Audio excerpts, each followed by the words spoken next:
자, 안녕하세요. 방문각 공무원 영어 김태은입니다. 네. 자, 오늘은 문각이가 영어를 알려주마 세 번째 시간, 영어에서 동사란 해서 동사 이야기를 한번 시작을 해볼 거예요. 물론 앞전에서 공부했던 명사도 좀 이렇게 많이 쓰이니까, 흔하게 쓰이니까 좀 얘도 좀 중요하다라고 말씀드렸지만, 사실 뭐 이렇게 문법적인 구조나 어떤 독해에서 해석상으로 중요한 것은 단연코 동사가 맞습니다. 자, 그러면 이제 동사 이야기 본격적으로 들어가 보도록 할게요. 자, 여러분이 아직 영문법 공부를 본격적으로 하지 않았다라는 전제하에 제가 여러분한테 한번 물어보겠습니다. 자, 여러분, 동사가 무엇일까요? 라고 한다면 여러분이 막 말을 땐 이렇게 옹알이 하는 아이들처럼 동사, 움직이는 거, 움직일 동, 움직임이죠. 뭔가 하다, 뭐 이런 식으로 저한테 이렇게 이야기를 한단 말이에요. 맞죠? 그죠? 근데 질문을 다시 한번 좀 꼬아보도록 하겠습니다. 오케이, 동사는 그게 맞아요. 그렇다면 영어에서 동사란 하면 또 여러분이 약간 울먹울먹거리기 시작하면서 이렇게 동공이 깨지기 시작해요. 동사는 동사지, 영어에서 동사는 달라? 라고 이제 생각이 들기 시작한다는 거죠. 답을 드리자면 다르고, 그냥 다른 게 아니라 굉장히 다르고, 그 차이점이 시험 문제 매년 나오고 있습니다. 시작해 볼게요. 약간 좀 솔깃하셔야 되는데, 또 뭐야 이게 아니라 좀 솔깃하셔야 되는데 들어가 볼게요. 자, 영문법용 동사 정리. 자, 보시면 이제 동사가 먼저 나오고 있어요. 오케이? 자, 제가 이제 동사의 몇 가지 예시를 좀 보여드리도록 하겠습니다. 짠, 보시면은 되게 이제 일상적으로 많이 쓰는 뭐 일어나다, happen, 그대로 영어로 바꿔놨습니다. 떨어지다, fall. 그쵸? 무슨 뭐 여러 가지가 떨어지죠. 예, 내 기분이 떨어질 수도 있고, 감나무에서 감이 떨어질 수도 있고, 주가가 떨어질 수도 있고, 울고 있죠. 그죠? 사다, buy. 항상 사고 살죠. 욕망 덩어리니까. 그치? 사거나 사고 싶거나 둘 중에 하나입니다. 그런 다음에 보다. 예를 들면 어제 그 브라질전, 축구 브라질전 경기가 있었던 게 어제였거든요. 네, 네이마르를 한국에서 보게 되다니, 그치? 이렇게 호날두랑 약간 좀 이렇게 비교가 되면서 네이마르가 약간 좀 이렇게 재평가가 되고 있습니다. 어쨌든 보다. 봤어요, 안 봤어요? 봤잖아, 그치? 이게 이제 watch 이렇게 들어간단 말이에요. 자, 동사, 영어에서 동사를 정확하게 좀 모르고 있는 여러분한테 물어보도록 하겠습니다. 여기 있는 일상적인 네 가지 무작위로 뽑은 동사예요. 차이점이 보이시나요? 보이지 않으시나요? 않으신가요? 보통 안 보여야 되거든요. 안 보이죠? 아니, 일어나거나 떨어지거나 사거나 보거나 네 글자, 두 글자인가? 별 차이 없는데? 라고 생각을 하신단 말이에요. 자, 조금 더 힌트를 드려보도록 하겠습니다. 자, 이렇게 들어가면 어떨까요? 자, 볼게요. 이 슬래시를 기준으로 해가지고 왼쪽은 은는 이 가가 들어가 있는 뭐죠? 주어입니다.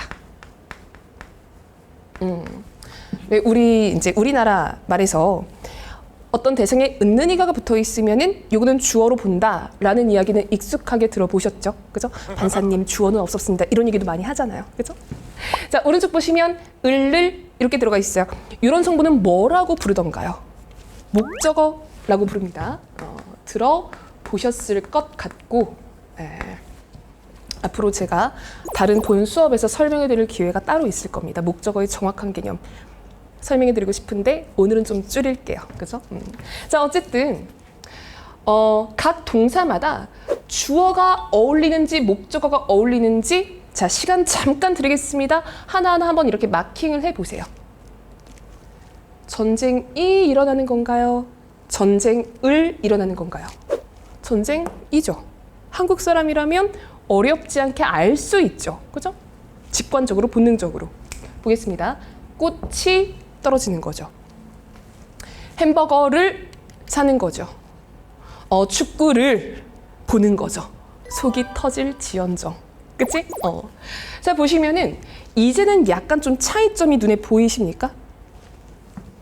여기에서 약간 금이 그어지는 거예요. 영어에서의 동사는 영어니까요. 자, 영어에서 동사는 그 뜻을 한국어로 옮겼을 때 주어랑 어울리는 애들이 있고요. 목적어랑 어울리는 애들이 있고요. 얘네와 얘네는 굉장히 좀 다르게 취급을 해줍니다. 여기에 적용되는 영문법이랑 여기에 적용되는 영문법이 달라요. 우리가 평소에 쓸 때는 그냥 차이 없이 쓴단 말이에요. 근데 문법 문제를 풀 때는 구분을 해줘야 된다는 이야기죠. 예를 들면은 말하자면은 얘는 자동사라는 개념으로 이제 확장이 되는 거고요. 얘는 타동사라는 개념으로 확장이 되게 됩니다. 네. 공부를 좀 해보셨던 학생들이 있다면 나 영어 공부할 때, 문법 공부할 때 자동사랑 타동사 때문에 고생을 되게 많이 했었어 라는 기억이 있는 친구들이 대다수일 겁니다. 무조건 암기로 커버하려고 하니까 좀 이렇게 지치고 버겁고 약간 좀 뭐라 그래요? 부담스럽고 그런 거예요. 물론 어느 정도의 암기도 분명히 필요하겠지만 여러분이 다시 이제 영문법을 공부할 때는요. 자동사랑 타동사 이야기가 나왔을 때 이 영어의 의미를 한국어로 바꿔서 주어랑 어울리는가 목적어랑 어울리는가를 한번 판단해 보셨으면 좋겠습니다. 이 개념에서 자동사인지 이 개념에서 타동사인지 판단이 되는 경우가 굉장히 많이 있고 이게 되게 중요한 개념이기 때문이에요. 네. 나중에 이 개념이요. 여러분 이제 그 문장의 오형식, 동사의 오형식이라고 들어보셨죠? 뭐 1형식, 2형식, 3형식, 4형식, 5형식 되게 중요한 컨셉인데 나중에 자동사에서 파생되는 것이 1, 2형식이고요. 타동사에서 파생되는 것이 3, 4, 5형식입니다. 보통 동사 공부할 때 5형식부터 시작하는 케이스도 케이스 제가 좀 봤었는데 자동사를 깔고 1, 2형식 공부하고 타동사를 깔고 3, 4, 5형식을 공부를 해야 일단 정확하게 좀 이해가 되고요. 그리고 나중에 어려운 개념 빌드업하기가 쉬워요. 이 개념 뭐 이렇게 안 배우면 큰일 납니다. 가끔 좀 그냥 바로 5형식으로 넘어가는 케이스도 있는 것 같은데 절대 안 돼요. 다이렉트로 이제 시험 문제 나오기도 하고요. 이 개념을 알고 계셔야 나중에 조금 어려운 개념 공부할 때 빌드업 해가지고 요모조모 써먹을 수가 있게 되는 겁니다.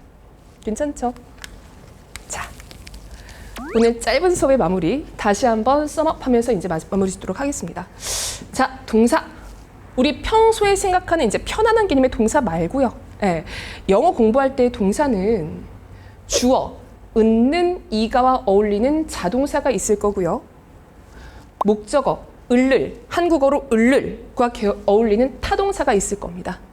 오른쪽에 약식으로 예시를 깔아 보았는데 눈으로 확인해 보시면 조금 더 쉽게 이해가 될 것 같아요. 여기까지 동사였습니다.